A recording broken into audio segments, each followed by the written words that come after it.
You guys figured it out. Okay, we're off. All right. Thank Thanks, you, Zach. Destiny. I appreciate it. Yeah, I appreciate it. See you guys later. All right, see you, Bye. man.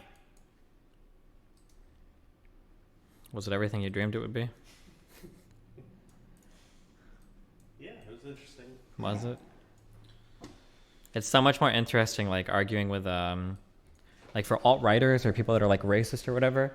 Like usually conservatives make when lefties make like stupid claims, they're always founded in like the fantastical. Like it would kind of be like if a lefty is coming up to argue with me, if a conservative is arguing with me, a conservative is going to say like socialized healthcare doesn't work. And it's like, well, okay, well, let's look at every single other OECD country and let's see if that's true. If a lefty comes up and argues with me, he would say like Snape is actually better than Voldemort. He was just holding back. It's like, fuck, dude. Like, I don't know how the fuck I'm supposed to have this fucking argument. What the fuck do you even want me to say? Like, come on, dude. Like, and that's like, it's not that it's like a bad argument or that it's dumb or stupid. It's like, well, in my world, like the workers wouldn't be that bad. They wouldn't be that racist, and all the communes would form together, and everybody would fall. And it's like, maybe like I don't know. It feels like so idealized. Like, Yeah. and then it's like, well, what are your examples? Well, Catalonia that existed for 4 years and was embittered in war. I mean, kind of where it's like, Are you muted right now? no. Okay, good. Because I want to capture it because I'll watch it later. But Sure you then. ask some questions. Ask away, my dude. All right.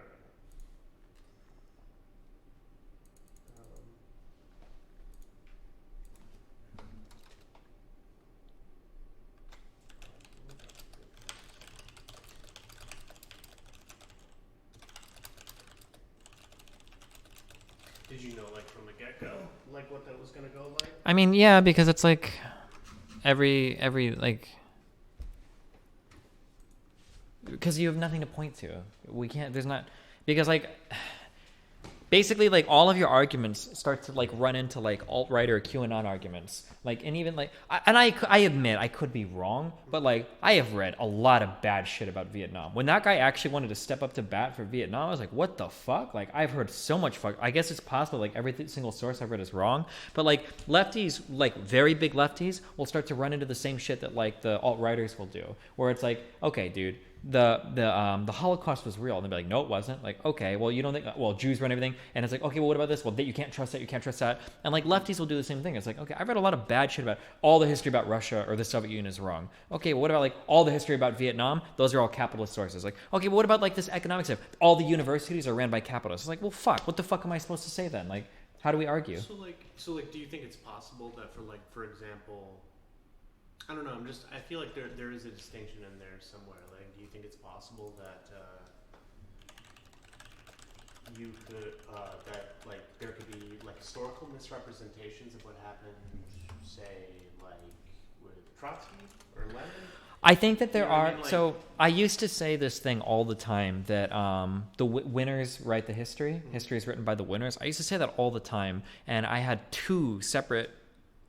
Maybe they're biased, but I had two separate PhD historians that emailed me that were like that said that it is one of like the worst things that they hear all the time. That the idea that like history is some horribly mutated thing that's only written by like the winners is not true. That maybe the history that you learn like in grade school. Well, right, but I mean, yeah. like popular accounts of history, the ones that are the most influential. It's definitely not like you can find like a legit. Yeah, but I think like generally, like I don't think that like I'm not gonna go as far as to say like Holodomor was actually just like a huge accident and like the Soviet Union tried their No. hardest. But like Right. that's what like the Soviet, that's like the tankies, the people that are like pro Stalin, they'll come out and say that. Like these people in Hassan's community will come out and say like the Soviet Union was an amazing place. It was super progressive. Like they had a few problems, sure, but like yeah, it's like Do you insane. encounter that like a lot in that? In Hassan's community is, but that's like that was like one of my big stressors over the past 2 to 3 months has been trying to like right the ship of my community, because I did have a lot of those people in mind where people would make like posts on my subreddit where it's like the Soviet Union was actually a really great country, just had a few problems, and it was like massively upvoted.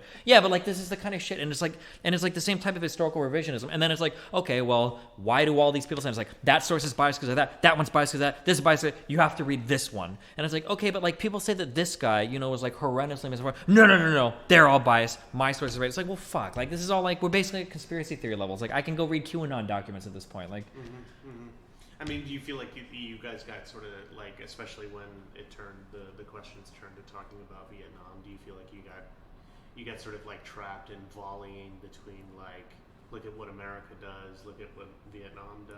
Well, yeah, but like the difference is that like it would be like, let's say that I go to the gym and my goal of getting really big muscles is to do push-ups every fucking day. And that's what I'm doing every single day. Just as many push-ups as I can do. Well, my chest isn't getting any bigger, and I don't know why. And then, and then somebody gets into an argument over like whether or not my workout is efficient. And one guy is saying like, okay, maybe if he started doing weighted push-ups, maybe that would help. And the other guy said, actually, what he needs to do is take a towel and wrap it around his dick and do this a lot, and that'll get him really big muscles. And it's like, well, what the fuck? I mean, like, clearly your way is not going to work. And he goes, well, him doing push-ups isn't working either, is it? Dumbass. And I was like, well, what the fuck? Yeah, sure. There are problems with my system, but just because there are problems with mine that I know are fixable, or there are ways that I can at least put forth reasonable arguments to fix them, right? Like a government should be able to provide healthcare. Other people have done it. Just because I have problems and I think they're fixable doesn't mean that you can just present to me this totally fantastical, post-scarcity, low labor, ultra-efficient system that like you have no basis for saying even works. Sorry. Yeah, but I mean,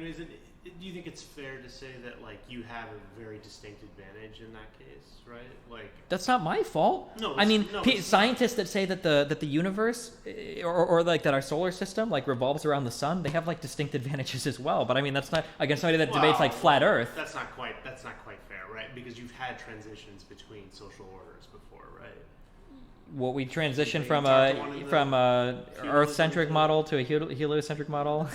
That's not fair, right? Because you're talking about. I mean, that's a category error, right? Because you're mixing. You're talking about how you arrange an economy or a society versus what are meant to be descriptive models of the universe, right? So, like, you remember? Have you seen the "It's Always Sunny in Philadelphia" scene? Science is a liar sometimes. Yeah. So people use that argument a lot, and it's like somebody will say something like, "Well, I'll go."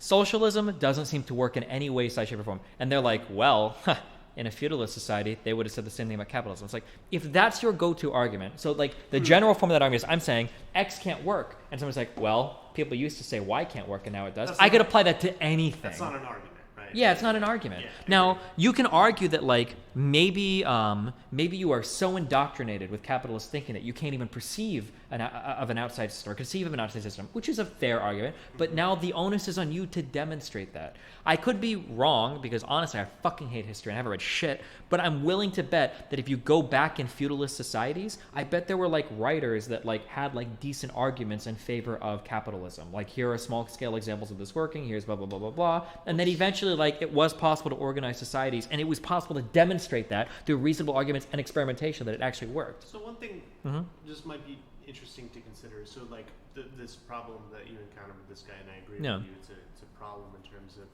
leftists are. It's very typical kind of like leftist stuff where you get sort of like the moment you sort of like ask for a system, right, that works or at least have some semblance of internal coherence or isn't like ripped apart by going like, oh, what if the participants in this system are racist? Yeah. And they sort of like retreat to making like really broad overtures. Nobody would be. Well, it would be a precursor for my system to work that everybody would have solved racism. Like. Well, exactly. Okay. But I mean, I think that. Oh shit! I might have lost my train of thought. What was I going to say?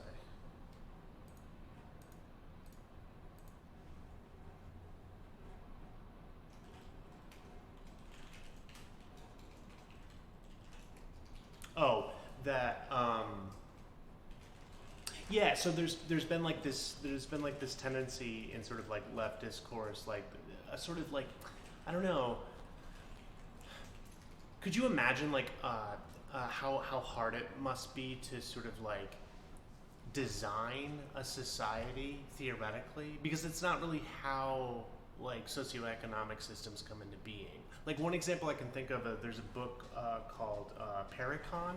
I think his name is David Albert, and he actually gives an example of like what a participatory economic system would look like, where everything's sort of like democratically run.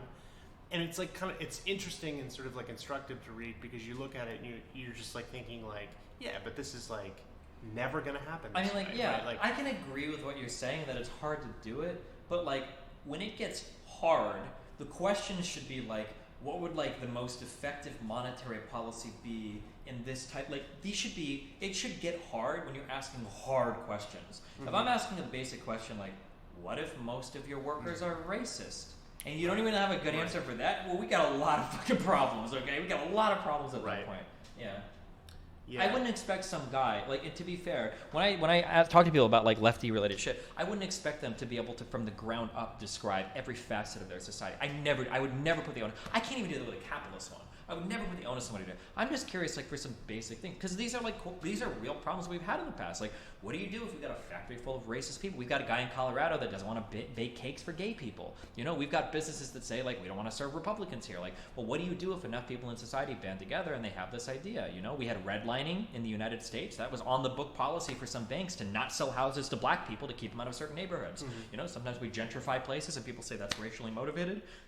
Sometimes we rig voting systems based on gerrymandering or voter ID laws. Like, these are real problems. How does your system account for them? My system doesn't deal with it perfectly, but we have some way to address them. Your system doesn't even have like a central state. Like, how do you do it? So does that mean that like you would be interested in like policies that like sort of like begin the sort of transition? So like one thing that sort of like he didn't mention, though I thought like it would have, like, if I was on his end of the table, like would have occurred to me to mention is like there's a proposed policy about the Labour Party in the UK about have you heard about this, like how they're gonna the idea for companies that are going to go bankrupt, I think it's bankruptcy, they are going to get an option to be worker owned, and they do this by taking an interest-free loan out from the government.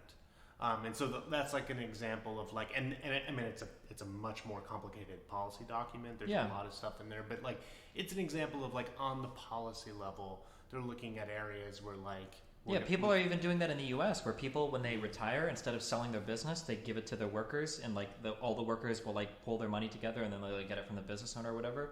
If stuff like that works, that's awesome. It would solve so many problems because then we wouldn't even have to worry about redistributing a lot of capital away from like the wealthiest people because it would already be going organically to the workers. So would it be fair to say that what you really want to see from sort of left-wing discourse when you debate people like that is some sense of like some sense of the mechanics, like that how it actually is going to work. Yeah, like some logically coherent system. It doesn't even have to be super mechanical. Like, for instance, if that guy would have responded that in my free association world, everybody has to be free association and they all understand it, and if somebody isn't, then they're killed in that society. Fuck, that fixes a lot of problems. Because now you don't have racists, or if you do have racists, they can't exercise their racism because all the other free association people, realizing that in order for their free association to work, they have to kill racists or people that would exclude others. Well, now all of a sudden, I think that now you have something we can talk about. Okay, well, there's a lot of interesting stuff that we can talk about now because now you don't need to make a worker commune for like super racial discrimination because these people will get fucking killed if they do it. Like, they're like just like something that makes it so that like I can understand like how your system works rather than like making really like it really bothers me when I give like a really simple hypothetical and I can't even get like a simple answer and like I don't know. Like, I feel like that is going to be your overwhelming. Like that's going to be the sort of overwhelming pattern of your experience. Well, it has been. That's why I hate debating. It'll continue. And I know. Like everybody in my like audience like gets so mad at me. But like at least conservatives like are in the policy world, so I can like if I want to call like a liberal, like if I want to call a liberal, if I want to call a lefty a dumb fuck, my prerequisites to doing that are reading like fucking 20 books. That's what they all say. You haven't like even in that guy's chat that I was in, like he hasn't even read, like some guy in that chat. I don't know type. He thinks he understands economics, but he hasn't even read Marx. Nobody fucking reads Marx to understand economics. Why the fuck would you even say that, right? And these people haven't. It's not like these are a chat room full of like literary scholars that have like poured through all the literature on fucking Marxism. Like 99% of these people haven't even read Das Kapital. Fucking 90% haven't even read the Communist Manifesto, which is literally made to be read by like illiterate fucking worker peasants. So like, but it's frustrating when like that's it. But what if I want to debate people on the right? It's like, well, social health care is fucking shit. I'm never going to let them do it. Really? Well, here's like 20 25 empirical reasons why you are absolutely fundamentally fucking incorrect. Mm-hmm. And those arguments are so much easier to slam dunk, right? Or some guy wants to debate to me like, oh, I don't think the cops are mean to police officers. Really? Well, there's like 7 different ways that you're wrong. We can look at so many different facets of the criminal justice system, of our political system, of day-to-day policing for why you're wrong, of criminal theory. There's so many different reasons why you're wrong. But with lefties, it's like, well, I don't remember what he wrote on, I don't know what Marx said about this organization of this, or what your particular flavor of like anarcho-syndactic, communist, reactionary, identitarian, blah, blah, blah. Like, I don't know like what your particular theory states. Like, Yeah. No, I mean, like I said, I think that's especially online. They'll throw books at you. They'll throw thinkers yeah. at you.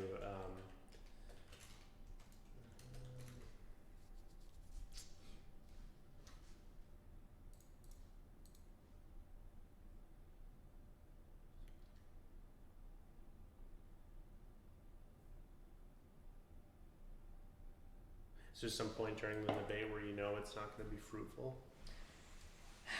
The beginning, or it's usually. I noticed a change in your demeanor at some point, but When I find that I'm talking to somebody that can't engage with a hypothetical, I usually realize that like there's never gonna be like a good conversation. yeah, I wish that I could get more people to grill me in that way.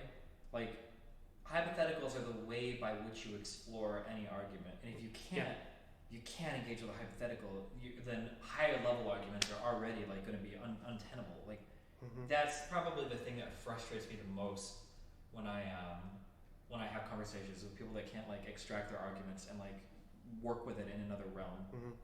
It's really, I don't know.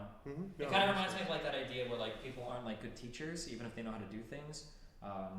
Like math is really prone to this. You have a lot of like good math professors, but they fucking can't teach for shit. Or people are like, well, how does this work? Well, here's the formula. Well, why does that work? I don't know. I mean, if you plug in the values, it works. So you have no understanding of anything. Like, why do you even draw the fucking graph if you don't know what any of this means? Like, yeah. Do you feel like, I don't know, I mean, like to some extent, it's interesting, right? Because like you're encountering some of the same problems that you did With the right? with the right. Yeah. But some of you attribute some of those problems to basically like, I mean, it could be just sort of intellectual laziness, but it could also just be a failure of education. I mean, like you say failure of education, we kind of had that conversation earlier. Remember earlier when we were talking about whether or not people knew their foundational thoughts? Sure, yes. This is what kind of why I say I don't think they do. I think that what happens is so my philosophical position on where people's morals come from, it's called egoism. I think that people just do what they want to do, what they like to do. And I think I could prove that. I would love to argue like super philosophers about it, but like my position is the extreme minority. I'm sure I would lose that argument, but that's what it feels like to me. Like people have like a set of end statements that they really like don't murder people and government shouldn't tax me maybe or whatever. And they have these end positions, but these things are all discrete positions that all exist separate from one another. Like I am very pro-life, okay? All life is protected by God. It's not a human's choice to take a life like that. I'm pro-death penalty. How do those connect, right? And then when you start like pushing people, you realize that like they don't have any like underlying way to generate these meaningful moral statements. They just kind of like grab policy positions or end positions or applied ethics positions from people, and they have no idea how they got there. And that's like the big problem. That's like a term that a friend of mine used when he argued with people is he calls them morally lucky.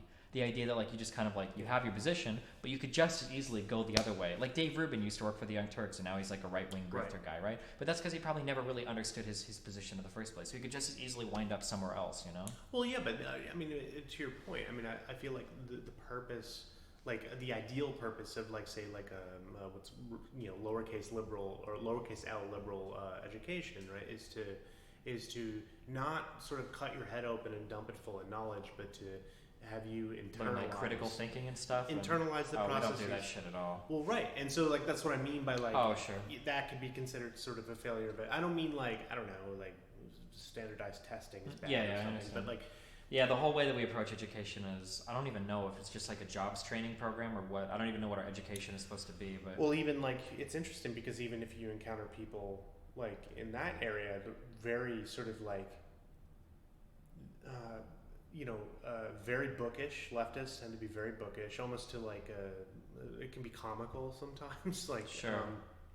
And there's a lot of sort of like highfalutin discourse, but then if you press in a particular way, you get these sort of retreats and broad overtures. Yeah, and I've noticed that. I used to put and it sounds really dumb to say, especially as a fucking college failure, I used to put a lot of stock in people that had like undergrads. Like if you have a 4-year degree, I'm going to instantly assume that you're already like a pretty bright person and that whatever you got your degree in, you know like a fair amount of stuff about it.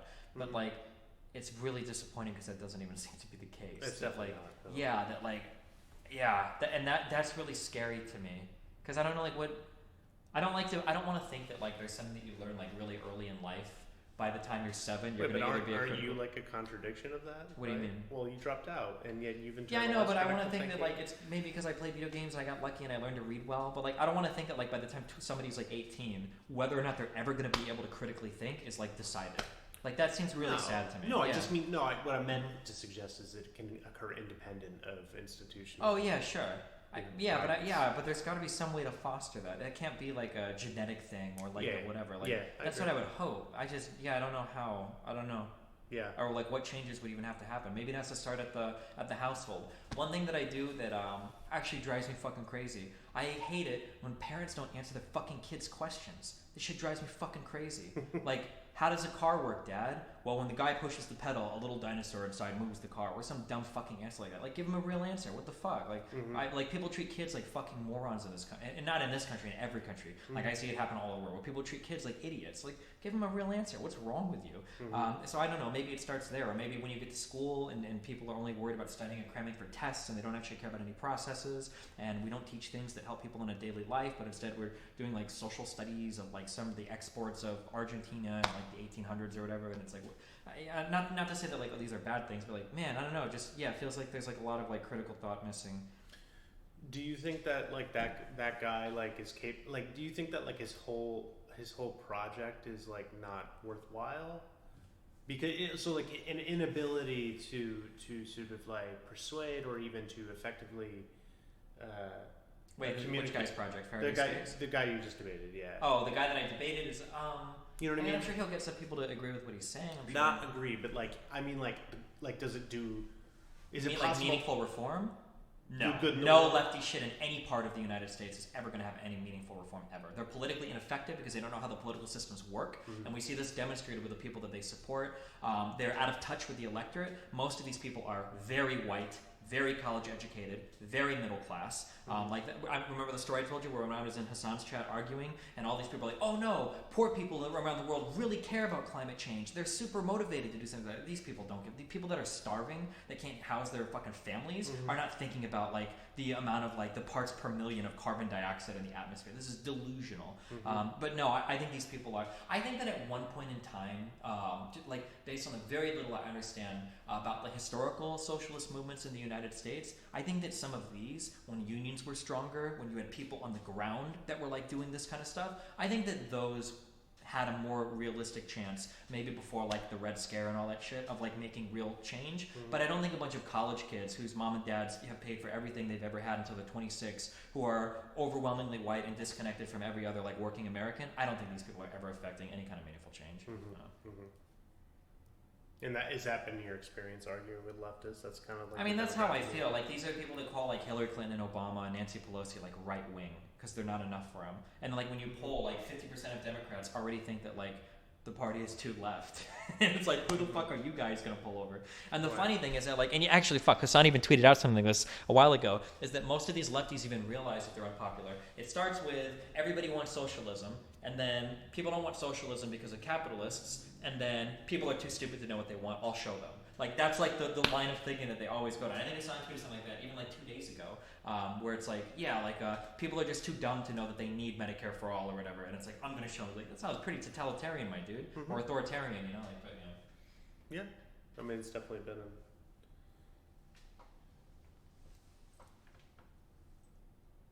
there you go. I don't know how this can ever focus on both of us, but. I didn't know that the guy who was moderating it was that guy from the New York. Oh, Faraday Speaks? Yeah. He reaches out sometimes to do like debate stuff when he sets stuff up. But, Oh, okay, cool. Yeah. And he has like a de-radicalization project. Yeah, I guess so. Yeah, which is a nice. I think his goal is to pull like more alt-righters away from that, but Right. now I'm stuck trying to de-radicalize the lefties in my audience that are getting swept up into some socialist bullshit. So, What do you think the damage of it is? Like, are people going from extreme right to extreme left? or wherever they are to extreme left. Like, Well, I don't think there's much if the country gets full of like socialists and commies. I mean, like there are some shitty aspects of that. So like people that buy into like, have you ever heard of the term class reductionism?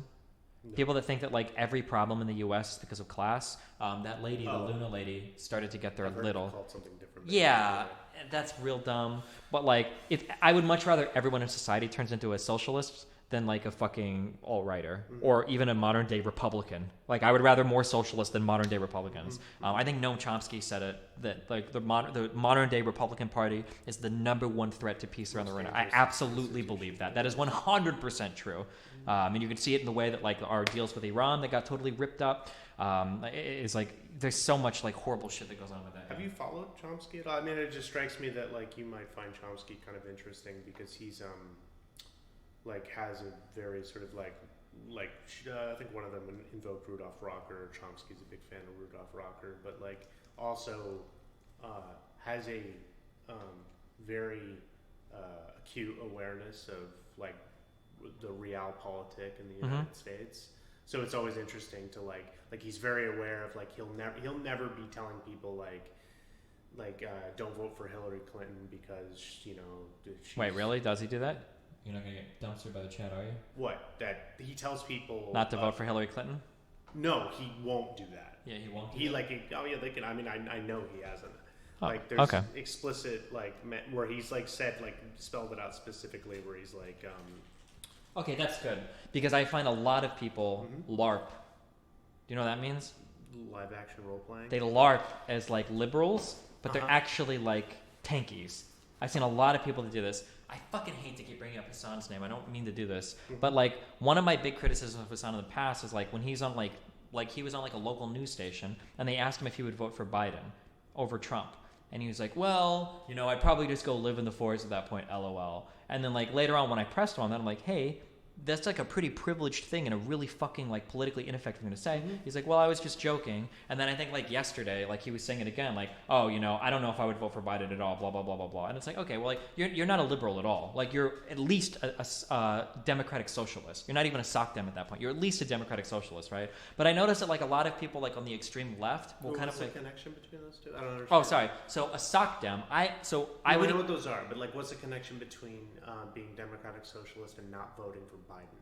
Well, because it seems like there are probably a lot of democratic socialists that would, but like the further along you are to the left, the more likely you are to say like Hillary Clinton, Barack Obama, Joe Biden, and Donald Trump are all the same symptoms symptoms of the same problem. Voting Biden over Trump isn't going to fix anything, right? But the only way you can say that is if you're some college kid that isn't really affected by these issues. If you're a woman who wants to get an abortion in 10 years or whatever, it absolutely fucking affects you. If you're a kid locked in a fucking bathroom dying in a toilet because you have the flu, it absolutely fucking affects you who's in office, right? If you're somebody whose health insurance got canceled because the ACA mandate got pulled and now people like me don't buy health insurance, you absolutely care, right? These are partisan issues. Democrats vote a certain way, Republicans vote another way, Yeah, you would. I think you should. I don't know. Look into it because like again, like Chomsky's really good at. Oh, I think Chomsky's a cool guy. Oh yeah, Yeah. like most of the stuff that he's probably like falls a little bit more extremely to the left on the political spectrum, but like most of the stuff I've seen, he's a really smart guy. He's super influential too.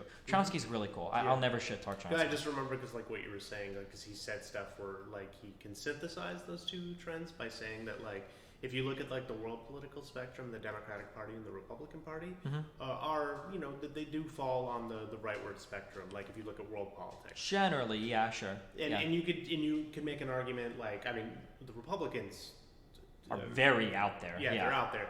And the Democrats are, you could like say basically like center right world. A moderate Dem would be center right in most countries, probably. Yeah, Yeah, exactly. for sure. And then he says like those narrow differences in our system yield really serious outcomes for people in their real lives. Like those two things can be true at the same time. They don't have to be contradictory. You can have two parties that have corporate affiliation, represent the business class to some extent or to an entire extent, and still have like, meaningful differences. Yeah, for sure. Absolutely, Like, yeah. I'm never going to sit here and tell you that if you want to get rid of corporate interests, vote for a moderate Dem, because that would be the dumbest thing in the world. Moderate Dems are going to represent corporate interests just as much as moderate Republicans are. Mm-hmm. But if you're talking about things like universal health care, rights for like minority people, whether it's skin color, LGBTQ or whatever, or stuff like that, like these are very highly partisan issues that you're going to find way more support on the Democratic side of the aisle on than you will Republicans. Mm-hmm. Mm-hmm. Yeah, without a doubt. Yeah.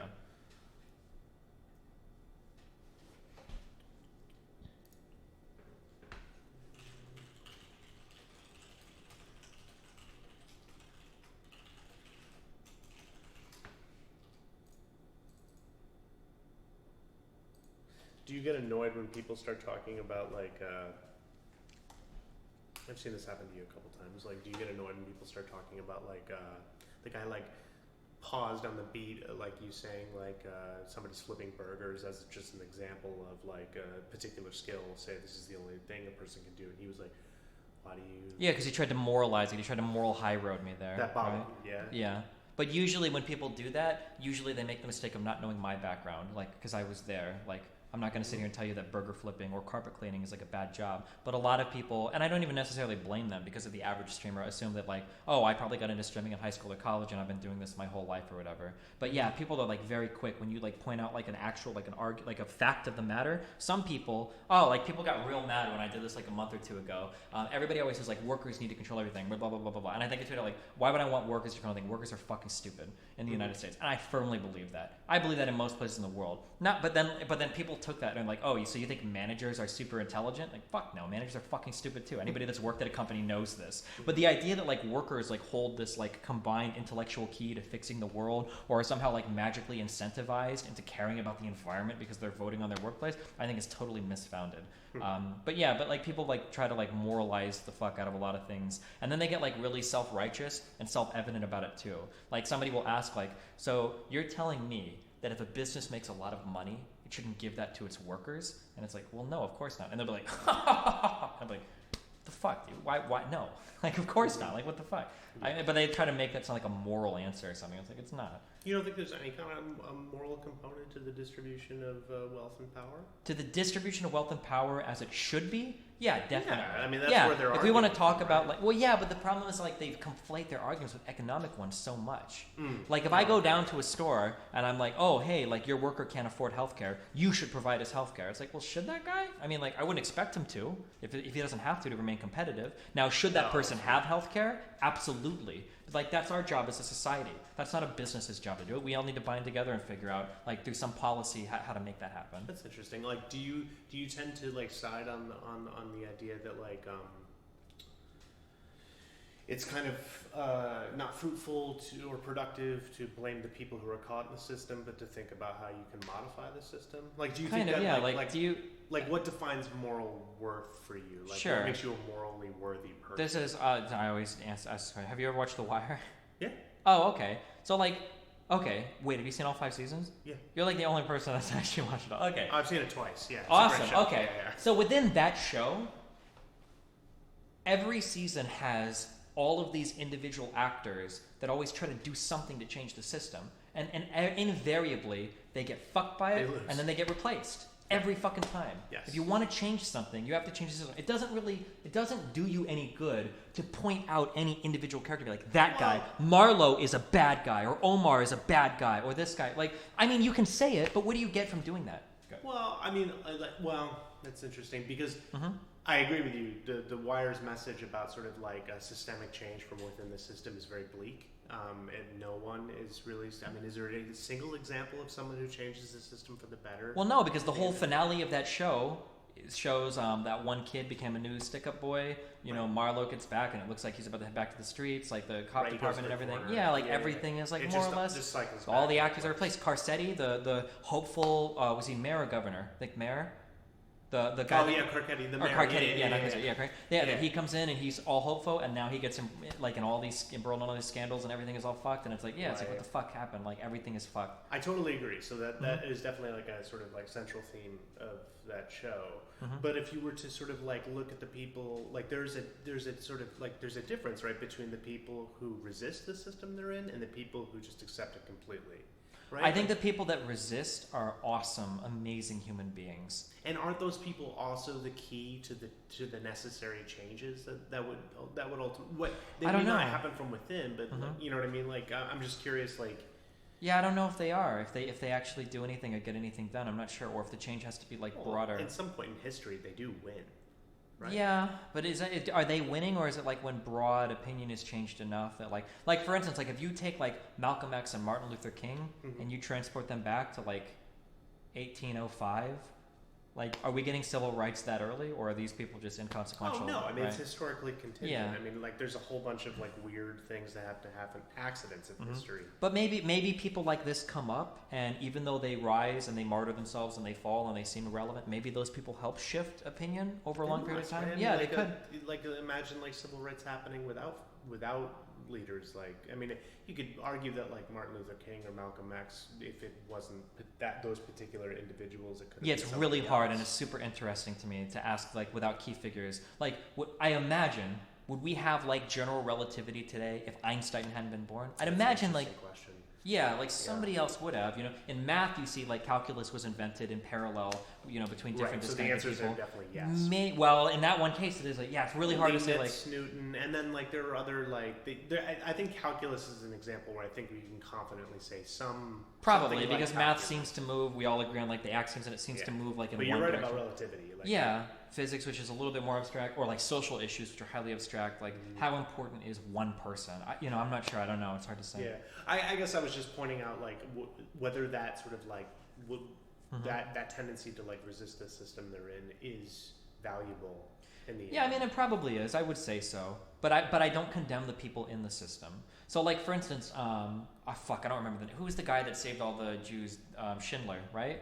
Like, I would say that guy is an exceptionally awesome person. But I wouldn't say, like, a Nazi is an evil person. I wouldn't say that any of the Nazi soldiers, even the ones that ran the death camps, I wouldn't say are necessarily evil people. They're just products of, like, their environment. And if you put people in that situation, you're going to get predictable outcomes. And we seem to, like, see that through, like, a million different psych experiments. Like, nobody's ever ran a psych experiment where, like, they tried to get somebody to do something immoral, and, like, 95% of the participants stood up for what was right. Like, people usually bend towards, like, social pressures, like, in a pretty predictable manner.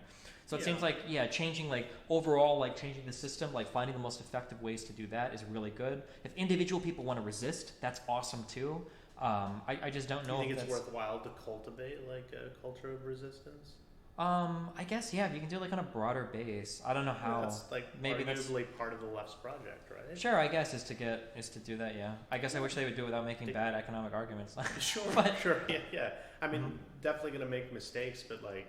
But, like, for instance, like, when people talk about, like, socialism, if somebody were to tell me, I want to talk to all my friends about eating all the landlords tomorrow, and that's going to be fucking awesome, amen, brother. If somebody was like, fuck you, dude, I don't give a fuck. But if somebody wants to tell me, I think we should implement a policy where if you and 9 other people that are going to work on the site for at least 40 hours a week, that they should be able to get a loan at, like, a highly subsidized rate than like an individual to, like, incentivize, like, co-ops, and you want to run that experiment for, like, 10 years, fucking do it. Amen. Let's see if it works. That would be awesome. And if you run that experiment and you find out, damn, even if we get rid of the subsidies, when, like, workers come together, they borrow money, and then they make firms themselves, and they all, like, run it themselves, it seems to be really effective. Like, that's fucking awesome. I hope that all of society moves in that direction. And maybe you reach a point where you get to somewhere where you've got so many socialized systems and so many co-ops running where somebody's like, I don't think we need capital owners at all. And it's like, yeah, fucking A, dude. Get rid of them. Yeah, it works. This is fine.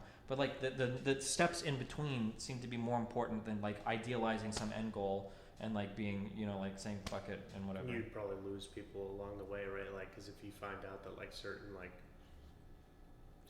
experiments and of that nature don't work out, you're going to find people who support it nonetheless, right? Who are, like, more married to the ideology. I think on some level that's kind of like what you might be worried about to some extent. Yeah, maybe. It's like being divorced from the reality, yeah. Yeah. Like, Martin Luther King, like, It feels like people think today, like if Martin Luther King was alive, his job would be to be on Twitter 9 hours a day, constantly tweeting out about how awesome AOC is and how horrible racism is, and like that's it. But that's not what he was doing. He was out like getting arrested, sitting in, like marching with people, like he was on the fucking ground, like this was his life, and he was like in people's communities, like doing real shit, not like posting on the Chapo Trap House subreddit about the evils of capitalism, and then like sharing funny memes with his friends about late stage capitalism, and then going to bed at the end of the night because mom and dad tell him he has to shut the internet off by 11:30. Like, I don't know, yeah. Do you feel like I'm always curious, like whether the sort of like moralizing impulse. There's a lot of moralization on the internet, right? I think we would both agree with. Yeah, of course. Yeah. Everybody does it. But it's we're conservatives. By the way, we're being highly critical of the left right now because of like everything I'm talking about. But conservatives absolutely do all of this. But the difference is that with people on the left, at least I agree with their conclusions, even if I think they're dumb as fuck most of the time. People on the right are fucked conclusions. So it's way worse on the right. But yeah, okay, go. Well, I'm just curious what you think of like. Do you think like it's just like? What about sort of like internet discourse facilitates moralization, like moralizing? Most people have a very hard time looking at something from a dispassionate or emotionally disconnected angle. It's really hard for people to do that. That's one of my favorite things about like the incest argument. Is like people come in heated as fuck for that. When you sit them down and you start to talk about it, they very quickly realize they have no idea what the fuck they're talking about. So I think it's probably like our human nature. We want to be able to categorize things. We want to categorize everything. Categorizing things as right or wrong, good or bad, is something that we do like very easily and very quickly. So I think people just naturally tend towards it. You have to learn not to do that, rather than you naturally don't do it and then you learn to do it or whatever.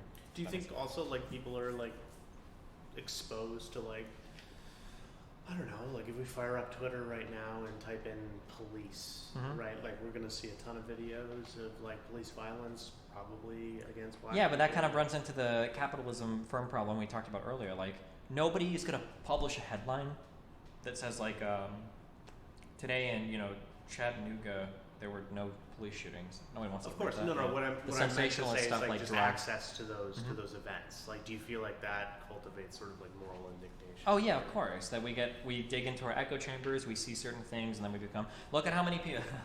I don't want to bring up Assad again. There's other people. Have you ever heard of ACAB? ACAB. All cops are bastards. No. Oh, it's like a common sentiment on the left that says that basically every cop is evil. For reasons that guy basically gave. Cops are. Oh God!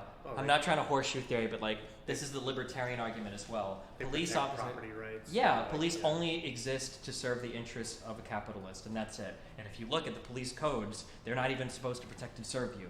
Like that's why they serve the interests of capital owners. Libertarians make the same argument. Extreme lefties make the same arguments. So the idea is that all cops are bastards. Every cop is like inherently, by virtue of working a job as a cop, they're like an immoral actor, like by doing that.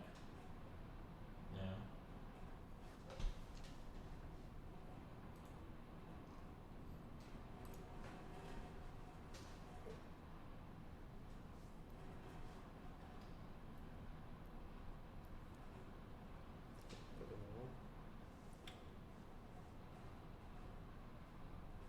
Do you ever get nervous during debates? The ones that I get nervous for are the ones that I prepare the most for usually. Like if it's a debate where the guy like clearly like ends up knowing more than me, it's usually just an opportunity for me to learn shit. I don't like, even though it seems like it, I actually don't really. I'm not like egotistically attached to any of my arguments. If an argument that I give is like totally fucking wrong, I might be salty about it for an hour or two, but like after a week or two, that'll be my new opinion. And like people that have come on and argued, even people that like frustrate the fuck out of me, like I'll end up like switching my position if it's a better position. Can you think of examples of that? Yeah, so like I used to be like pretty protectionist, like the idea of exporting all of our jobs and everything like felt really wrong to me, and I felt like I had a decent understanding of that, and I argued with a guy and I ended up like dramatically reversing my opinion on like trade liberalization. Did that happen in real time, or did it take a little bit of time? No, those things never happen in real time. Yeah. It usually takes a little bit. I would say that the conversation with John a lot about guns, but I'm my position on guns is like pretty soft. But like I don't know, I go back and forth on that a little. I'm trying to think of like other big. Oh, I had a debate with Rem, this philosopher guy, on like whether or not like sex is a social construct, and I hardcore disagreed. That sounded so stupid to me. And now I'm a full-on, like, an anti-realist in almost every sense of the word. And I thought my arguments against him were pretty good, that, like, sex is very real and represents something real or whatever. And now, yeah, I was totally switched on that. And there are other things. I'm sure you can find things that, you know. That's interesting.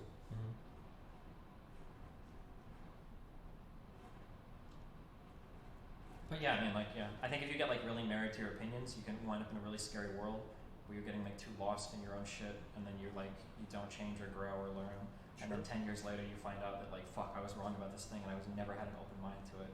That terrifies me. It's one of the reasons we talked about earlier off stream. We talked about all the things where my community fights me on that or whatever. Yeah. But I actually like that. I like the push because I like to know that, like, I would be really scared if my community agreed with me on everything, because at some point, like, years into that, I'd be like, man, am I, like, full of my own shit? Because when I go and I look at, like, Sargon of Akkad's YouTube, and everybody there is, like, big thumbs up, and it's like, dude, this guy is so fucking stupid. What the fuck? And all of these drones are here, like, saying, like, I like the idea that, like, I veer off sometimes from my community on a lot of different topics, because it feels like as long as I feel like I can review my arguments and I'm making good arguments, and I'm okay with that. That's what I was kind of getting at when I was asking you about, like, whether your sort of relationship with your audience was like a little bit. I mean, I have no doubt that, like I said before, all human beings desire validation and seek it. No, but fuck like that. But like whether you like whether that your like your project as a streamer is really just entirely determined by that. Yeah, no, I like that seeking validation, I agree, is probably like a natural thing that a lot of people have, but I think that I'm pretty detached from that feeling. And I guess I should be clear. I maybe like, because you remember when I asked. Well, because like in terms of like how fan bases work on the internet, most people usually see their fan bases as like, these are the people that I'm going to go to at the end of the day, and no matter what, they'll reinforce my opinion, they'll agree with me, we can all emote spam together and talk about how stupid everybody else is, and that's what I need to feel like I have a good opinion. Like, if my fan base is breaking with me on something, oh god, it's going to fuck my mind up. But I don't feel that at all. There are times where, when we argued over the cardboard, the domestic abuse shit, the McDonald's example I gave you, the United Airlines, the Asian guy getting pulled out, like, there are things we argue where everyone in my community disagrees with me, but it doesn't make me feel insecure, and it doesn't make me feel like I'm a piece of shit human, or like I must be a horrible person. Like, it's fine. I'm okay with all of them disagreeing with me on certain topics. I'm totally fine with that. Yeah, it's interesting. I guess what I meant by validation wasn't necessarily like validation of your thinking. More like you had said, like, I asked you why you like doing this, and part of your answer was like, I think I'm kind of narcissistic. I like the attention. To some extent. It's fun. Like, I have like but my point there is that narcissists are like, their narcissism isn't. I don't know. Narcissism is malignant. It moves. Yeah, I shouldn't use the term. I use the term narcissist because how a lot of people describe me. But like, I'm a pretty humble person. I know my weaknesses. I know when I'm being stupid about some things. I know that I'm not like the smartest guy at everything. Like, usually even most of my positions are the same. But like, when I debate people, like, I'll never say like, I just think you're just not on my level. You're really stupid compared to me. It's more like, there's got to be some way to, like, somebody has to be able to learn in some way. There's got to be something we can change in education. There's got to be something we can change in how parents deal with their kids. Like, there's got to be ways to like change how people think. I don't think people are born smart or whatever. Like, I usually have like a pretty good grasp of like that kind of stuff. So I shouldn't use the word narcissistic. I guess I say it kind of tongue in cheek. But no. I think it's fine. I mean, I'm not necessarily taking issue with the like using the word. I think that the word might be. I mean, again, everyone is narcissistic to an extent. But I guess I just meant like, is it like I wonder if it's like purely about like just the attention, right? Like, I mean, if I'm popular, it's a measure of my success, and it makes me feel. Yeah, like, those are all real. I'm not denying those. But like the thing you just described, were like, and a lot of while you were preparing for that debate, I was talking to your chat and like just asking them like, I mean, the polls, like, people are trolling them, but like, you know, people talking about like, most people I asked like, what do you find most appealing about the stream, about Steven? And it's overwhelmingly the way of thinking, right? And it's like this. Well, there's like a bit of an exchange happening, right? Because you just described the same kind of process with them in terms of like, I get nervous when I start to see a uniformity of opinion, especially if it echoes my own. So you're sort of like, you're both kind of like looking to each other for that sort of like, there's like this intellectual exchange, like that's constantly going on. Yeah, a little bit, yeah. It's interesting. Yeah, I don't know. Sometimes I just like air out my ideas that I'm like working with, but Did you watch Deadwood? Deadwood? Yeah. No, I didn't. That's a good one. You like The Wire, you like Deadwood. Okay. I'm supposed to watch The Sopranos next. That's good. Yeah. I never finished it, but I liked it. Okay. The Deadwood is good.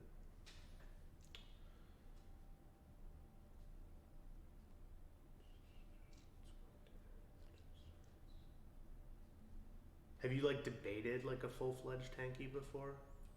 No, I tended to do like historical revisionism, so I won't debate like Holocaust deniers because like the level of historical knowledge you need is Yeah. so great, and I don't feel like doing tankies either. Fuck that. I Yeah. don't want to. If I have to read and learn about something, it's not going to be the fucking Soviet Union. There's a million other topics I'd be more interested in diving deeper on.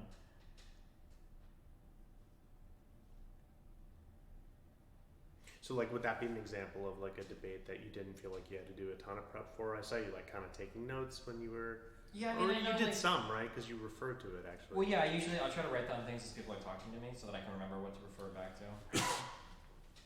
Did you do any reading beforehand?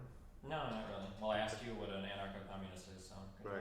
when we got to you earlier. So. Yeah, when he started speaking, I'm like, okay, Thanks he's for gonna the give definition. he's gonna give him a different definition. Oh shit. Yeah. So that helped. Good job. But no, I mean like yeah, I don't know. I haven't had like a lefty debate where they like totally trounced me. Like most of them just seem like not to have like a good grasp of like just really basic econ stuff. And so they all kind of like die there. People are saying I'm supposed to. Do you know who Richard Wolff is? Yeah. Yeah, I think you mentioned him before actually. Might have, yeah. Yeah, but apparently like people are like I should get that guy, like the smartest fucking or the most prominent lefty like guy.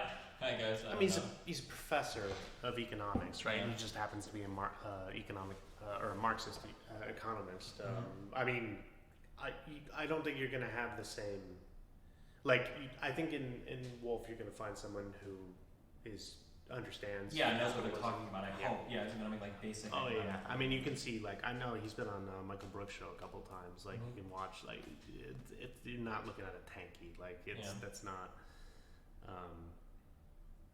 You know, it's like his big thing. Like my brother just read his book. Like I think it's called Democracy at Work, and it's you know a lot of stuff about like owner control of companies, things like that. And he's one of the big proponents of that policy.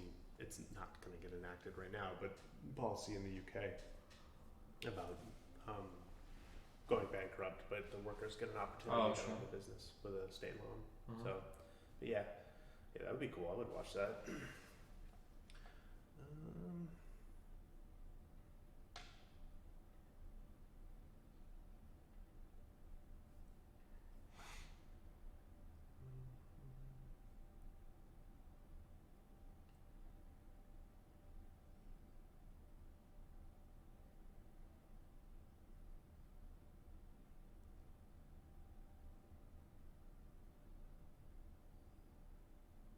Do you ever get bored during your debates? I don't know. It's usually pretty fun. I don't usually get bored, even though I look bored sometimes. Do you you don't get distracted? You usually just paying attention to. No, I usually pay attention pretty well. Yeah. Okay. Unless I'm like playing a game. If it's like a random call in or something, sometimes I'm a little more scatterbrained. I might be like playing a game in the background, but Okay. I imagine that's kind of hard to do. Yeah.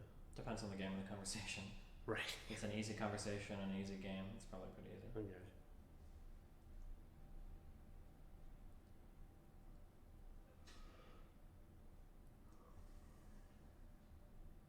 Did you know his comrade was going to jump in? No. Did you have a bunny hat on? Maybe, I don't know. That's what I thought I saw. Yeah, I think that was it. Okay. You wanna go get a cheeseburger again? Sure. Fuck, I'm hungry. Fuck. Thanks for letting me watch. Yeah, no problem, dude. All right, guys, I love you very much. I will be back in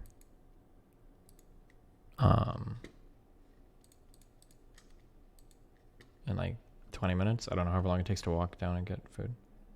Oh shit! Here, you guys can watch this. Basically, when StarCraft 2 came out, I think StarCraft 2 was kind of a mix between people who came from Warcraft and people who came from Brood War, and maybe in a way, because we were all gamers, there was some sort of competition and rivalry. I'll be back. The moment I met Jeff, it really never was there. You know, there was no Warcraft or StarCraft. It was like, no, we all love StarCraft, and you know, if you're nice to Jeff, he was going to be nice to you, and that's pretty much the first impression I got of him. It took a little while before I actually got a lot closer to Jeff, as he was more of a player in the beginning, and I was always a caster. The moment he started focusing a little bit more on casting, I had the joy and pleasure of spending way more time with him, and other than just seeing him at an event. And it's safe to say that really everything changed, because I think it goes for a lot of people in this room when we say that Jeff is the funniest person we've ever met, and I think his humor will always be with us. Besides Jeff's humor, though, even though it is so easy to focus on this, and I think it is important to do, like, I love the highlight reel, but I think we could have made that highlight reel 20 hours and nobody would have been bored, because there is so much good stuff out there from Jeff. But Jeff wasn't just funny, as a lot of the guys before me said. I think Jeff really taught me a lot about life as well. Even though we were pretty much the same age, I think maybe I was a little more out of control in some regards than Jeff was. And the moment he starts caring about you, he's going to call you out on that. And I actually love that about Jeff as well.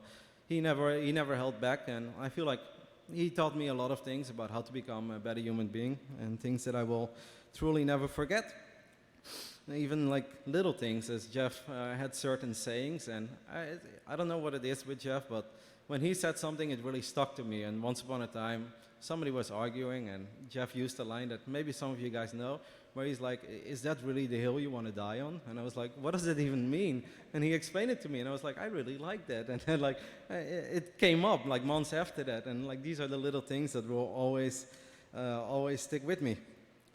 Now, I didn't have the privilege of some of you guys of living close to Jeff and maybe seeing him, you know, multiple times a week, but there was always, you know, you look forward to the next event, because when you know that Jeff was going to be there, you just knew that it was going to be fun. That's the way it is. And you know, it's supposed to be normal. We're supposed to go to an event, and at the end of an event, we give each other a hug, and there is always a next time. And even though Jeff is not necessarily going to be there, I think humor-wise and spirit-wise, he will always be there, because that's the way it currently is as well. We do a lot of StarCraft events, and Jeff was with us with a lot of them, but the ones he was not there, he was still one of the centers of the conversation. Like, we were not as funny as Jeff, so we would repeat his jokes. and it worked, because like we would just go over the same stuff we all knew already, but it was just so freaking funny. And that's how I think it's always going to be. For me personally, it's not just going to be the events where I'll miss Jeff. I often said that Jeff on camera, as you guys could see, he was amazing. He was obviously very talented, and he was my favorite person to work with. But off camera, like just in the green rooms and stuff, I wish there was a recording of the things that he did with us, and the moments we had, because I truly will never forget them. I know my colleagues, all the other StarCraft casters, will truly never forget them, because laughter is not even the right word to describe what he did to us. He really put us in the next state, and that's the way I think we will always remember it. Obviously, it was not just the parts or the times where I met Jeff at the events. Online, I started to become a lot closer with Jeff as well. And I think a lot because we had pretty much the same sense of humor. Jeff liked to make fun of me, and some people were like, "Oh, that's bad," but actually I was always the person who enjoyed it the most. I was always the one who was laughing the most. And it reached a level where I think at one point you just give each other a look, and then you just knew enough already. And instead of like even explaining a joke, you take a screenshot of something that's funny, and we would laugh. And I'm gonna miss that so incredibly much.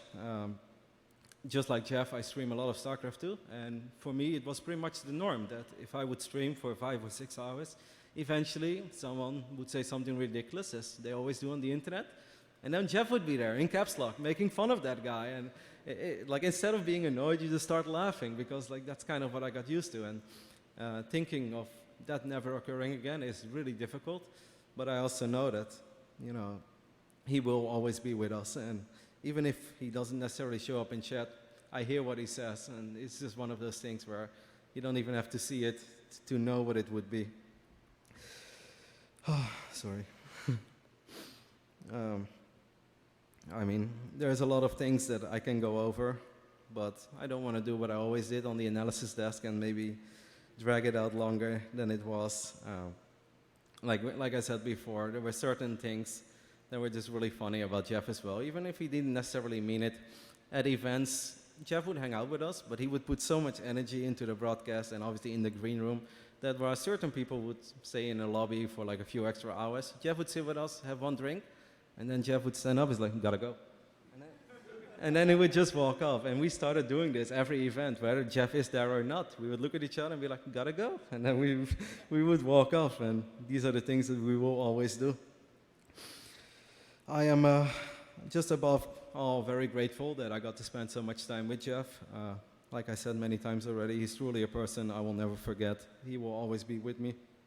And I think with all of you guys. I am happy that Jeff even managed to spend some time in the Netherlands a couple of times and introduced him to my family, and they all loved him. And they didn't necessarily always love all my gaming friends, but they're like, that American guy, he's very sweet and very funny, even though I had to translate the jokes, but it did work. I'm just going to say that I'm going to obviously miss him incredibly much. Jeff is somebody that I think of every single time I see a white monster. Every single time a football, or in his words, a soccer game is 0-0, I hear him make fun of me for it being another very exciting game. Yeah, it's going to be very difficult every single time. I post a picture of my dogs. Jeff would always reply with a heart emoji, because the love that he had for Barristan, it seems like he had them for every other dog as well that he ever spent time with. And I think that's it. Jeff, I love you, and I'll never forget you.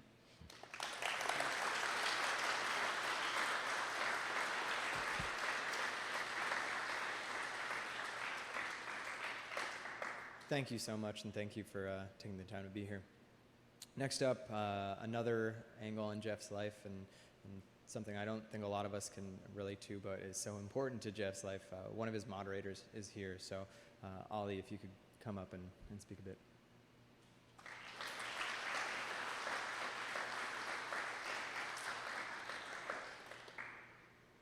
This is probably the first time for me to settle and take it all in, so if I lose it, I do apologize. But my story with Jeff starts in 2011 when I get a message from my best friend from high school who says, hey dude, I want you to try this really cool game.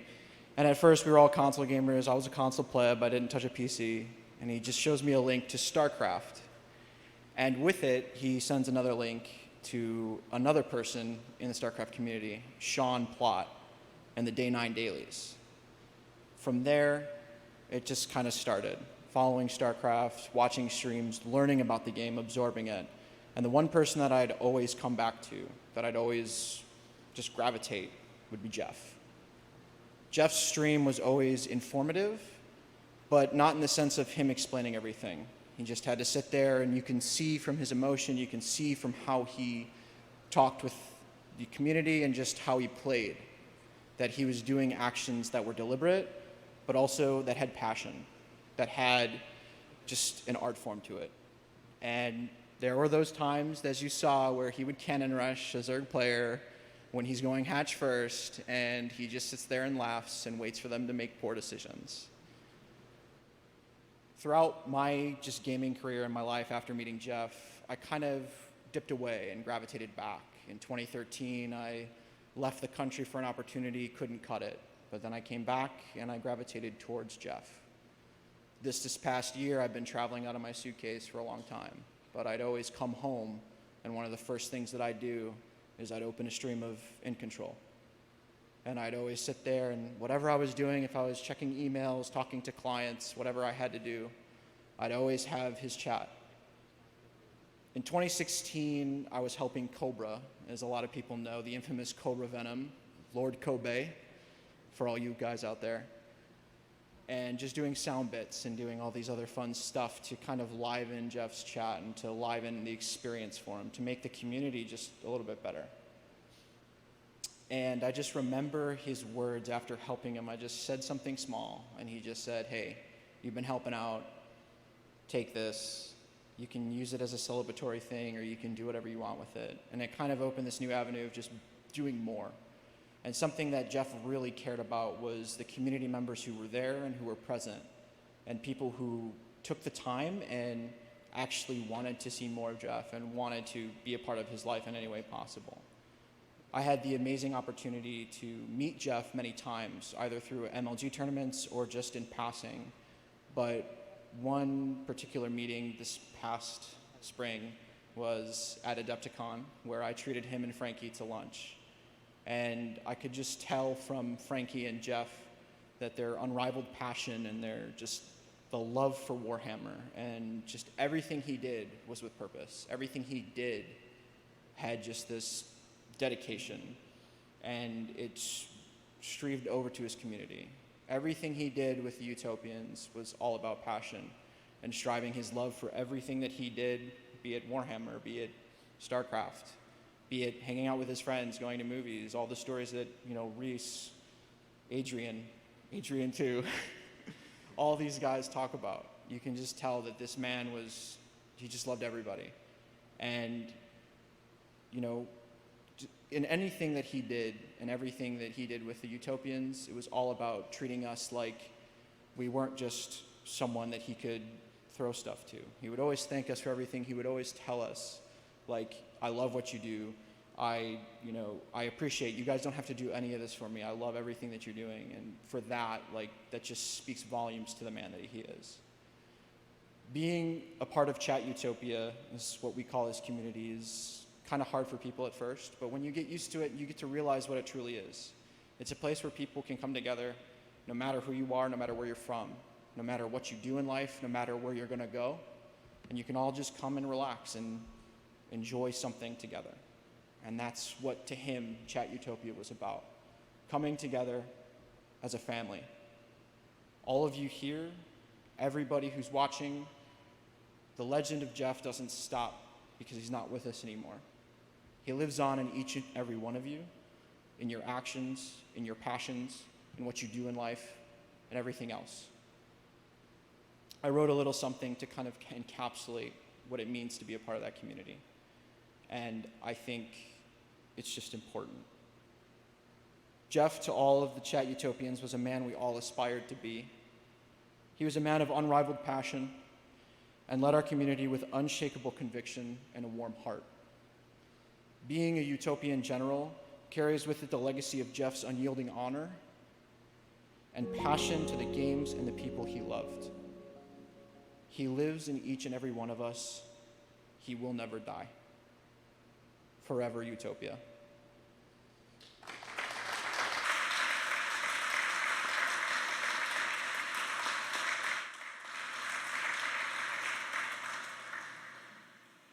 All right, so here comes the tough part I was talking about. As I think you all know, the number of people that loved him cannot be contained within this room, much less this continent, probably not this earth. I know we haven't made contact yet, but I'm sure they're waiting to hear from Jeff. I know it. But the part that I've been dreading the most about tonight, the rest of it's been really easy, is this now feels like goodbye. Since the moment it happened, I've been using the present tense mostly, and it feels like after this it goes to the past. But I want to make sure everyone knows that it doesn't have to, and that, like everyone said, this continues on. And whether you're in the stream right now, or whether you're remote anywhere and weren't able to watch tonight, or if you're in this room, just know that he brought us together, and keep that together. And so what we have next is actually a video of all the people that couldn't make it tonight. Well, not all of them. That would genuinely take the rest of our lives to watch. But some of the folks that had sent in videos and some statements from folks online that aren't able to be here. So this is kind of the sign-off, because none of the people that submitted this knew that this was the sign-off. But I want everyone to know that while we're going to go into the video, and that's the end of tonight's stream, and for a lot of you, kind of the last moment you'll have of Chat Utopia, it's absolutely not the end, and you're all here for each other. And like it says on the program, carry some of that light into the world, bring that relentlessness into the world, and just be good to one another. It was way too short, and you never know, so just do it, all right? Just be good to one another. So we ran out of time. We aren't going to have time to do all the open statements like we had initially planned. We're going to go to the video just for sake of time. Once that concludes, though, I think we still have the PA system, and if you want to speak here to folks that are here, we'll do that. So I want to make sure that we do have time for that, just staying on schedule for everything online. So thank you guys so much, and we're going to kick over to the video now. Jeff was always someone I looked up to in the StarCraft community.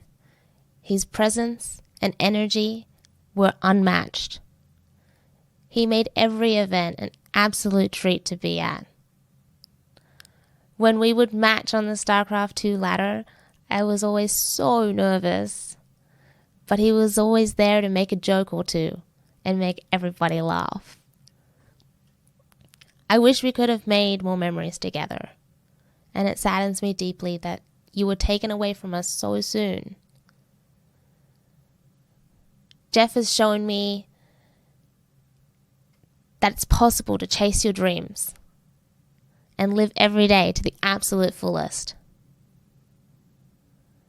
3 words I would use to describe Jeff: humble, brave, and hilarious.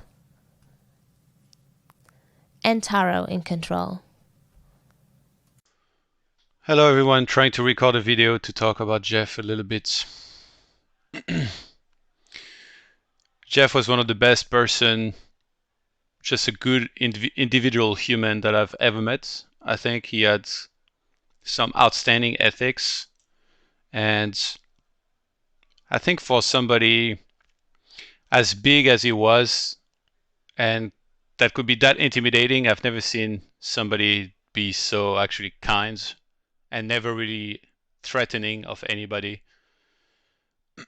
He definitely changed me and made me a better person that would aspire to have some of his qualities, even though I'm very, very far from it. He always dealt with adversity really well, with, I think, hate online really well. Maybe sometimes replied a little too much to it, but I definitely think he didn't let it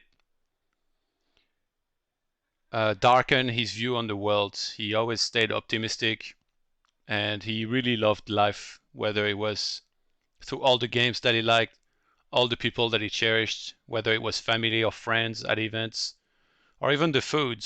He loved food much like me, so at a lot of events we would go to grab food together, and I know he was enthusiastic, as enthusiastic as I was about it, whether it was in Poland where we went to get pierogies, or every time we were at Home Story Cup in Krefeld, which is not exactly known for its good foods. It's a lot of kebabs. So we would go to Vapiano and grab pasta. He loved pasta. So he definitely, I think, made me a better person in that whenever I was out of line with anything, he always knew to handle it well, whether it was making fun of me about it, but not in a way where I would get really upset. Or sometimes even his silence was enough. Sometimes just a look, just a chuckle. He kind of knew how to, not exactly, I would say, put me in my place, but make me realize that in the grand scheme of things, this wasn't so important, and I shouldn't mind so much how that thing is happening or going. So I've had to record a lot of videos before finally getting to this one. It's been really difficult, but I hope this does a good job conveying how I feel about Jeff. He will be dearly missed. And I hope that he leaves a legacy behind where a lot of people will remember how much he made everybody laugh and how he affected the gaming world and the world in general in a very, very positive way. And he'll always be in my heart. Rest in peace, Jeff.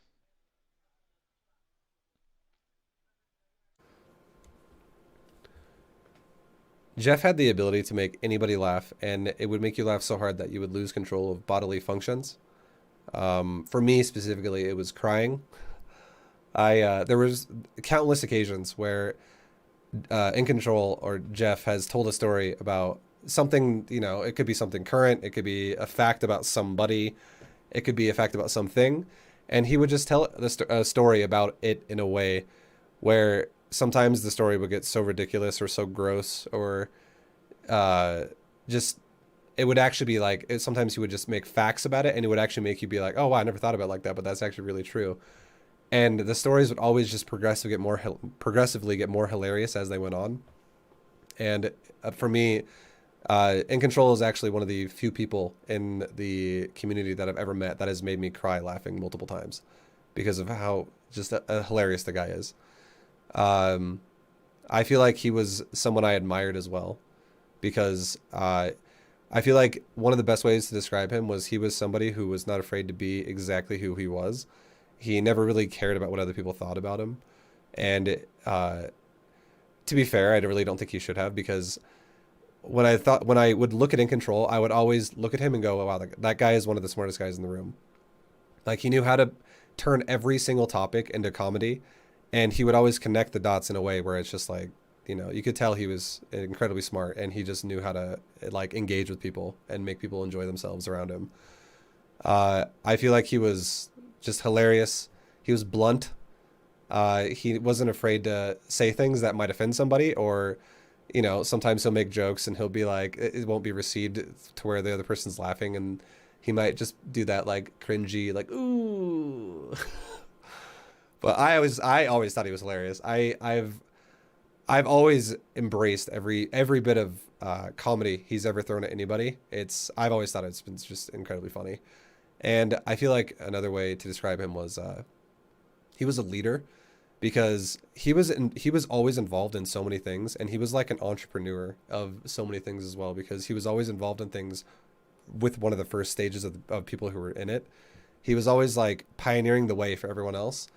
And yeah, this for me, like, that's something I kind of brought to myself as well with my stream, was he was one of the people I had in mind where I thought about like my, you know, how I wanted to be on my stream, and, you know, how I could make my stream good for myself. And he was definitely a big influence for me too, about just being who you are and not actually caring about what people think. Because that's like the best way you can be genuinely happy. So I feel like I really admired him for that. And the most surprising thing I've ever had him tell me was he did this very trolly laugh and said, "I know Protoss really is OP." Okay, that trolley laugh is my laugh. That laugh, that's mine. I don't know why he's saying In Control gets credit for that, but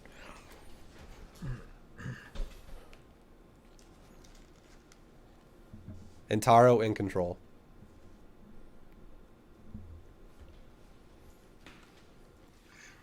Hello, everybody. This is Bryce Machine Bates, and I just wanted to take a few minutes to talk about Jeff Robinson, who he was, and who he meant to me. Jeff and I first met online probably around, I want to say 2006. At the time, I was kind of a nobody, up-and-coming Zerg player from California, trying to make it through, you know, WCG open qualifiers and regionals, and try to, you know, just build up my my list of practice partners at the time. Meanwhile, Jeff had already, you know, he was in control. He was the, you know, just watching. One of the head horsemen to kind of beat, captain of USA A team at the time. I believe I was maybe on the B team before I really started kind of interacting with him, you know, getting to know him, hanging out in the same chat channels as him. And I met him through, you know, one of our close friends, Eric Rothmuller, aka G5. At the time, you know, I was, like I said, just kind of a up-and-coming nobody, you know, Zerg player, pretty decent, but was trying to really kind of get in there and, you know, work out some kinks in my game. Yeah, met Jeff and started playing, you know, just some random practice games with the guy, and I noticed right away he was just hella funny. You know, I mean, just the funniest guy. I still think some of our favorite times of the old media crew, Artosis, Tasteless, Nyokin, you know, Jeff, obviously, we're really just kind of hanging out in Ventrilo and practicing day in and day out while Jeff did his silly impersonations that, you know, I can't really repeat at the moment. But I mean, the guy knew how to make people laugh, Hey, and at he Destiny, knew how would to you do be it. willing, MG, to critique my And, college application essay? He's just No. always has been there, just trying to make people smile, trying to make people laugh, trying to make people happy. He's always just kind of had the personality for sure. It made sense when he started doing his commentating because, and that's honestly why he stood out as of the whole group, man. Jeff had the best personality. He could get along with anybody. He could talk shop about anything. Brilliant, English major. He knew his way. He knew how to, argue pretty well. It was never fun getting into a disagreement with Jeff because you knew you were never going to win. But, I mean, I just remember busting up for hours. All of us just, crying to tears. I had a lot of the stuff he used to say. Did you ever know yeah. In Control? If, Flutter? one funny story that, or not funny, but a good story that a lot of people I get this guy. might not know was Back back in in my about StarCraft days. He was on a big 2007. team, and I knew him. Had been practicing And finally he's with legitimate. Jeff Like he's like for one of the funniest people. in a the little community. while. Like, he's Started really kind of making funny, a name really for witty. myself, Maybe and even I as showed witty as up me. to Maybe. the But, WCG so we had, like, 2007 usually if we'd cast, there'd be like a lot of back and forth. It was like a lot of fun. Invitational. And I wanted to get along I wanted with to play D&D with him. In 'cause I do Control. D&D, There's and he was, 4 like, of one us the first there, but D&D people. at And I was, that like, super time I excited. was I kind of decided to start a considered new maybe campaign. one of the more favorites, I reached out to especially him. ZVZ, and I was I like, hit let's Jeff fucking play first D&D, like, round. really awesome. And we had our first episode. I and knew it it was really going cool. to be He a like gets along pretty with everybody. He's tough really funny match, and everything. but And can you believe I this thought I fucking could guy, take him. 3 days later, And we met, and fucking he dies. just crushed me 2-0. He Yeah, that's It's what always I'm been saying. just such a cerebral Yeah, he's player. like the Could memorial kind of string read for through him. my builds, and he knew what I was doing probably more He was than I knew what 33 I was years doing. old. What He I had, was going to open with at the time. He had DVT beat me in his leg once, 2-0, and I guess- was just I don't know if it devastated. was a complication And from I remember gets up deep vein afterwards, gives thrombosis, me a I think, big like, hug, blood clots says, forming. "Hey man, let's go outside. But let's apparently, talk some like things." like And, a blood clot broke off and got to really his kind of lungs, I guess, lifted like up a my pulmonary spirits, made embolism, me think, and he like died like very quickly. It was come back insane. and do something. And this happened like and I think ended up 3 facing weeks Louder, ago. who ended up winning the Yeah. WCG Invitational at the time. And he said, "You know what, man? Keep your head up. You're playing." Yeah, it's insane. Because do you know Total Biscuit? Oh fuck, he was another like big There's another dead person. yeah. He died of I think some form of rectal cancer. He's like 30 years old. Hey Destiny, Rectal? I'm graduating soon. So I was wondering if you could critique my job applications for me. Thanks. Oh, that's the lol face if you've seen it in chat. Yeah, but holy shit. All these young people dying around me.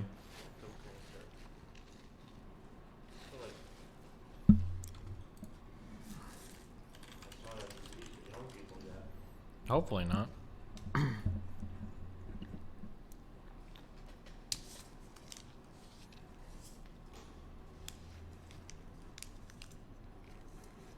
Sona's currently buying into every Epstein conspiracy theory. Clinton did it, Trump did it.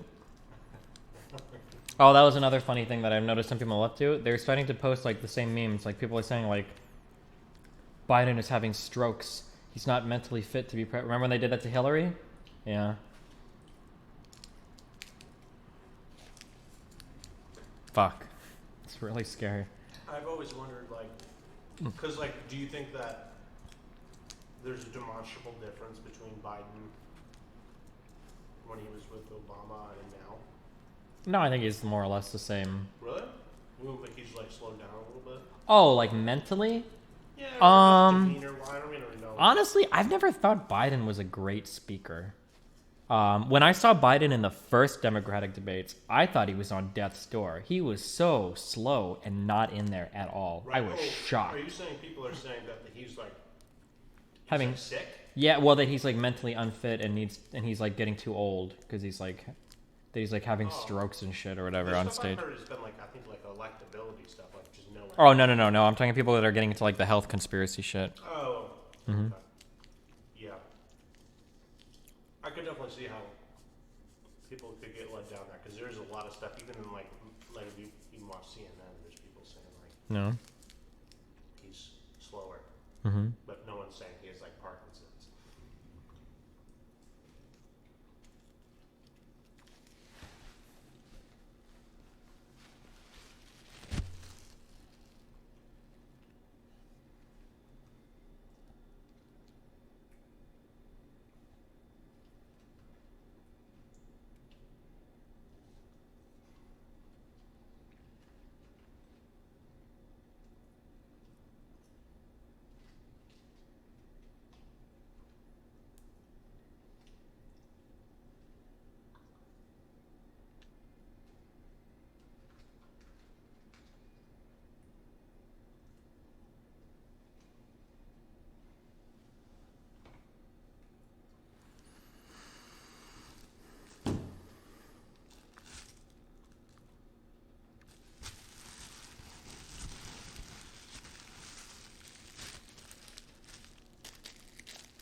In mix, you can stream at 4K. I think the maximum bandwidth you can stream is only 10K. There's no way.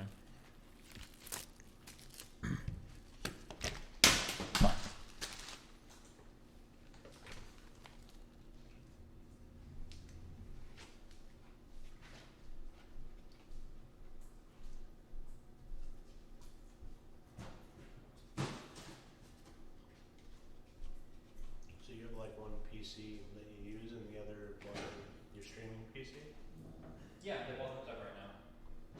Each monitor is connected to a different computer, and then I use a program that makes the mouse go back and forth between both. Oh, really? Wow. Yeah. Oh, so like you have one screen like locked down that's not streaming at all? Yep. So like this is a computer, and then this is another computer. They're two Why do you separate. have it set up that way? If you try to run everything off one computer, it can feel a little laggy sometimes, even if you have a really good processor. So it's better to do just two separate systems.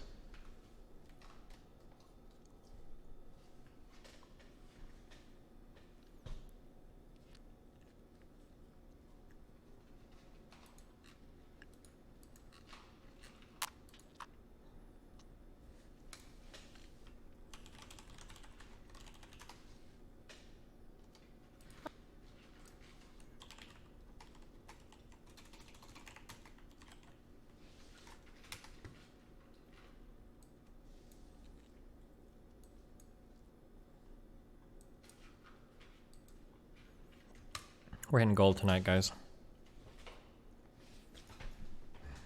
I got 2 W's yesterday. 2 W's. Do you understand? That's a win for capitalism.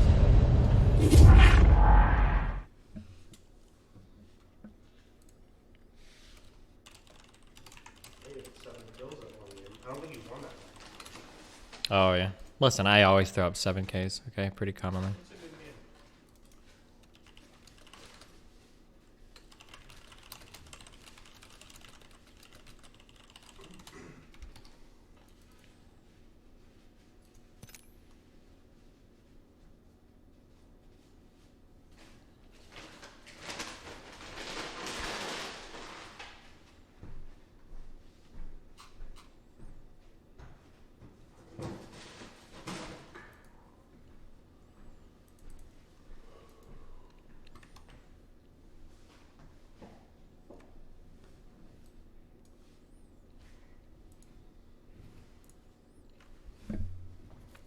Oh, hey, what's up?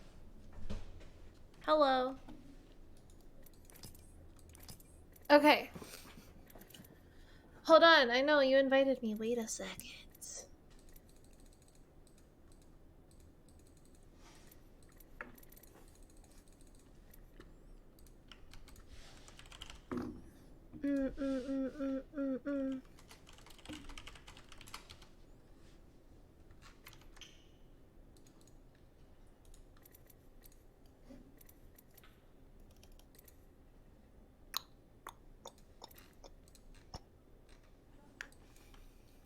I found out I'm not a sociopath. Yeah, sure. Chat one kept second. telling me I'm a sociopath. Oh, You I might thought be. you said, yeah, I'll tell you in a sure. second. Hold on. Oh, okay, cool. Thanks.